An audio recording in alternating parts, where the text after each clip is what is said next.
Assalamualaikum warahmatullahi wabarakatuh. Alhamdulillahirabbil alamin wassalatu wassalamu ala asyrofil anbiya'i wal mursalin sayyidina Muhammadin wa ala alihi washabbihi ajmain amma ba'du. Alhamdulillah pada kesempatan kali ini saya akan mempresentasikan atau menjelaskan tentang hadis masyhur dan ahad. Untuk judulnya seperti itu. Tapi sebenarnya pembahasan kali ini adalah kategorisasi atau klasifikasi hadis berdasarkan kuantitas dari perawinya. Saya akan menjelaskan dulu tentang hadis ya secara singkat. Jadi hadis itu apa sih sebenarnya? Hadis itu adalah perkataan, tindakan, atau takrir atau sikap Rasulullah terhadap suatu fenomena. Hadis bisa saja ketika Rasulullah bersabda secara langsung, "Shollu kama ra'aitumuni usolli." Salatlah kalian sebagaimana kalian melihat saya salat. Atau ketika Rasulullah sedang bagaimana Rasulullah tindakan beliau seperti apa. Nah, itu juga bisa kita rujuk di hadis yang tadi.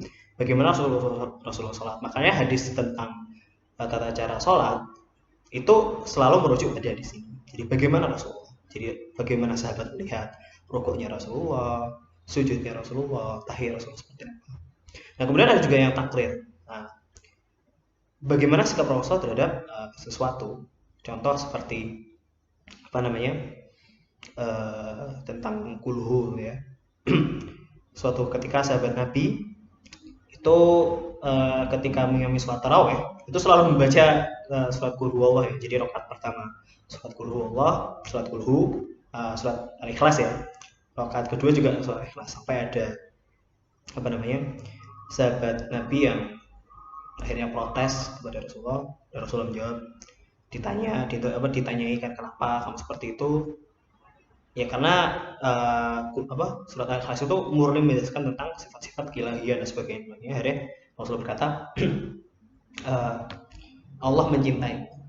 Jadi seperti itu. Jadi itu kayak sikap Rasulullah seperti apa ketika ada suatu fenomena fikih ya, terutama fenomena atau fenomena yang lainnya. Itu hadis seperti itu. Nah, hadis itu sendiri nanti akan ada matan dan sanad. Jadi matan itu adalah kontennya, sebenarnya sanad ini adalah rantai penyampaiannya. Ya. Nah, jadi hadis nanti itu ada dibagi menurut apa namanya kualitas dan kuantitas. Kualitas nanti berdasarkan kontennya nih. Karena nanti ada hadis apa namanya yang kontennya bermasalah, ada yang nanti sanad atau rantai penyampaiannya nanti bermasalah. Nah, itu di situ nanti pembahasan kita akan berkisar di kuantitas atau di sanadnya ini nanti. Seperti itu. Nah, secara umum yang diketahui di mustalahul hadis itu klasifikasi hadis berdasarkan kuantitas musnid atau perawinya itu dibagi menjadi tiga ya. Nanti ada secara umum dibagi menjadi dua ya, nanti dua. Jadi yang pertama ada hadis mutawatir, yang kedua ada hadis ada tiga ya, maaf ada tiga. Ada mutawatir, ada masyhur, sama nanti ada hadis ahad. Yang akan saya terangkan kali ini yaitu adalah hadis mutawatir dan hadis ahad ya. Jadi seperti itu. Jadi apa itu hadis? Maaf. Ya, saya akan menjelaskan soal hadis mutawatir dan hadis ahad saja. Apa itu hadis mutawatir ya? Karena ini tadi soal kuantitas perawinya atau orang yang menyampaikan. Nah, maka mutawatir ini adalah tingkatan tertinggi. Nah, jadi hadis mutawatir ini pasti sahihnya. Dan barang siapa menyangkal maka dihukumi kafir. Nah, sementara nanti hadis hadis ahad itu tergantung kontennya juga ya, tapi secara umum jika ada seorang muslim yang menolak atau itu tidak dihukumi sampai kafir, tapi hanya fasih. Jadi seperti itu ya. Itu pentingnya kita mengetahui ini hadis, kalau misalnya hadis mutawatir, oh enggak itu bohong. Itu nanti hitungannya termasuk kafir. Tapi kalau misalnya hadis ahad itu dilihat dulu kontennya. Tapi kebanyakan secara umum itu hitungannya hanya fasih. Nah, apa itu hadis mutawatir?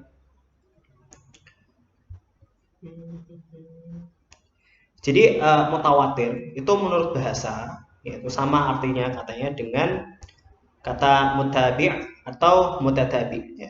Yang maksudnya itu yang datang beriringan antara satu dengan yang lainnya tanpa ada perselangan. Jadi berantai ya. Atau datang sesuatu secara berurut-urutan, secara bergantian tanpa adanya yang mencela. Jadi nggak ada yang menyela gitu ya. Yang dimaksudkan di sini adalah mutawatir mengandung pengertian yang bersifat terus-menerus atau kontinu, yang berturut-turut tanpa adanya yang menyela atau menghalangi komunitas itu. Secara istilah, mutawatir adalah hadis yang diriwayatkan oleh rawi yang jumlahnya banyak, diterima secara panca indera dan secara adat, dan menurut kebiasaan pada masa itu tidak memungkinkan mereka bersepakat untuk berdusta. Ya. Jadi dalam beberapa kitab dikatakan bahwa banyak ini seberapa, ya, dan bagaimana kita tahu ini banyak dan bagaimana kita menghitungnya gitu kan. Dalam beberapa kitab dikatakan bahwa minimal ada 10 perawi dari golongan sahabat, kemudian 10 perawi dari golongan tabi'in. Tabi'in adalah generasi yang datang setelah sahabat ya. Kemudian 10 perawi dari golongan tabi'in. Jadi minimal itu. Nah, kenapa ini penting? Karena rantai penyampaian ini itu menentukan seberapa otentik suatu hadis itu. Nah, ketika tadi ada disyaratkan untuk suatu hadis mutawatir adalah satu harus banyak, kemudian yang kedua itu kontinu, dan yang terakhir adalah tidak memungkinkan untuk para perawi ini bersepakat berdusta. Ya. Contoh salah satu hadis mutawatir yaitu ini, qala Rasulullah sallallahu alaihi wasallam, man kadzdzaba alayya muta'ammidan falyatabawwa maq'adahu minan nar. Nah, artinya kurang lebih ya, barang siapa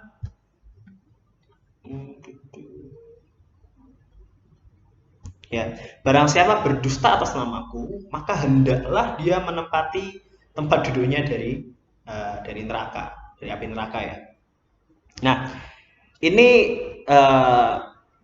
kenapa dikatakan mutawatir? Karena banyak periwayat-periwayat yang dari golongan dari sahabat, tabi'in sehingga tabi'in, hingga bahkan tertulis juga ya, bahkan terdapat juga dalam kitab Sahih Bukhari dan Sahih Muslim. Jadi seperti itu. Jadi dari Imam Muslim itu dia dari 3 jalur ya, sementara dari Imam Bukhari dari 3 jalur.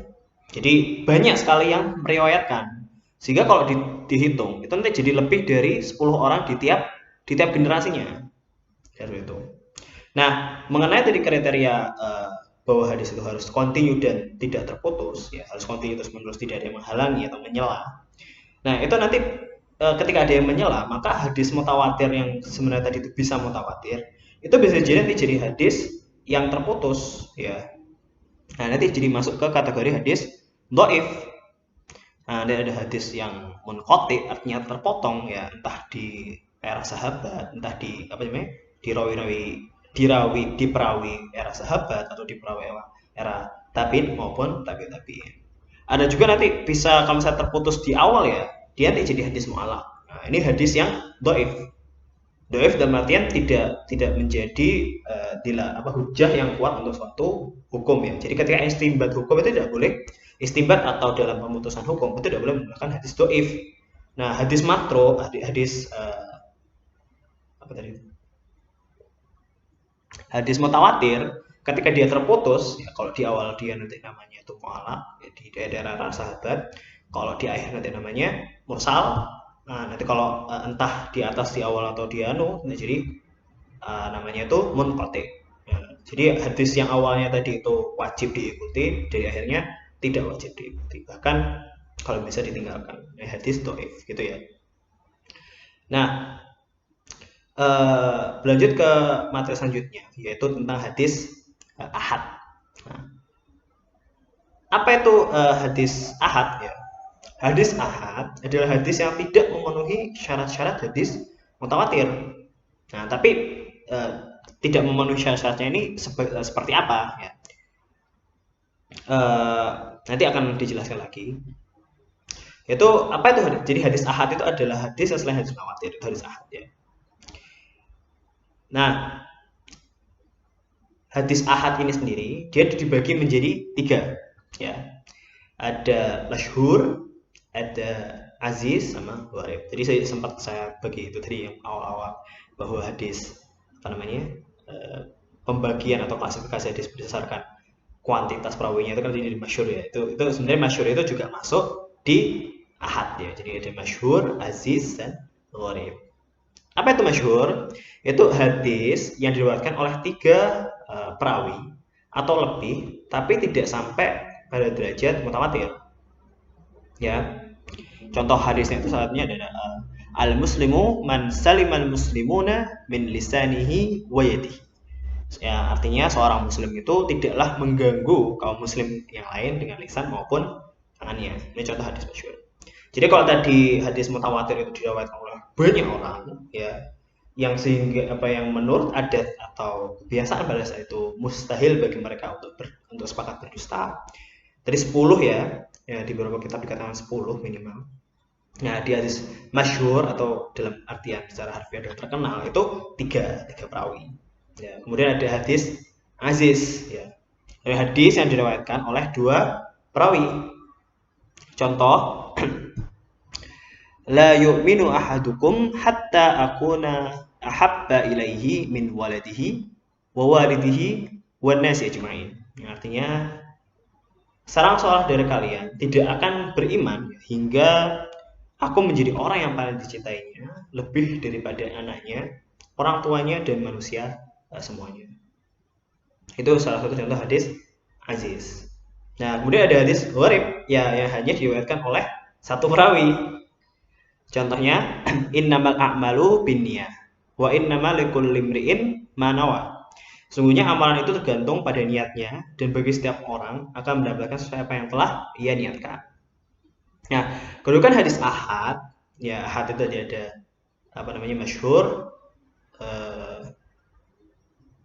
masyhur, aziz, sama gharib ya, ini hadis ahad. Nah, kedudukan hadis ahad itu berbeda-beda, namun jumhur ulama sepakat yang berstatus makbul wajib untuk diamalkan. Ulama juga berbeda pendapat tentang kehujahan hadis ahad sebagai dalil akidah, karena menganggap lemah perbedaan antara hadis mutawatir yang kuat.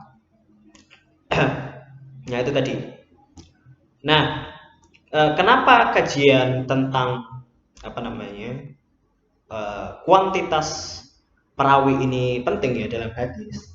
Karena satu-satunya cara kita bisa mengetahui hadis Nabi itu ya lewat orang-orang yang pernah mendengarkannya. Karena zaman dulu masih belum ada belum ada internet ya, belum ada juga kayak percetakan, sehingga kalam atau petuah atau perkataan orang itu ya salah satu cara untuk mengabadikannya dengan diingat-ingat dan terus diwariskan. Jadi seperti itu, tidak ada cara lain kita untuk menelusuri hal-hal itu. Nah, maka dari itu kajian mengenai kuantitas perawi ini sangat penting.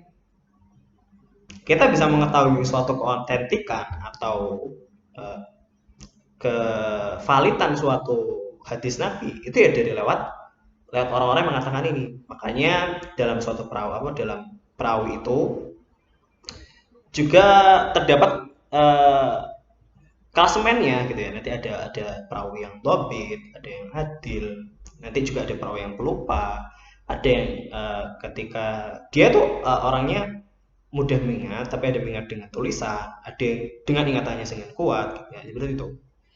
Nah, kajian-kajian seperti ini dalam mengkaji hadis itu penting untuk mengetahui seberapa otentik hadis ini bisa jadi gitu loh, bisa jadi seberapa otentik hadis ini. Jika dalam misalnya suatu hadis itu diriwayatkan oleh banyak orang, yang mana orang-orang ini ya juga dobit, ya juga kredibel secara mudahnya itu kredibel dalam menyampaikan hadis, maka hadis ini wajib kita ikuti, gitu kan. Rasulullah pernah bersabda juga, aku tinggalkan kepadamu dua hal, ya, yang kalau kamu ikutin, insya Allah lurus gitu, kurang lebih seperti itu ya. Karena saya nggak hafalannya, lafadznya. Nah, apa sih dua hal itu? Al-Quran dan As-Sunnah. Nah, As-Sunnah ini apa? Ya, hadis ini tadi. Dalam definisi ini, As-Sunnah itu masuk dalam definisi hadis juga. Nah, maka dari itu, mengkaji atau mengetahui seberapa posisi hadis berdasarkan kuantitas perawinya itu penting. Ya, dari situ. Oke, itu saja untuk presentasi kali ini. Apabila ada salah kata dan pesan penyampaian atau misinformasi, saya mohon kepada penonton Budiwan untuk menyampaikan di kolom komentar.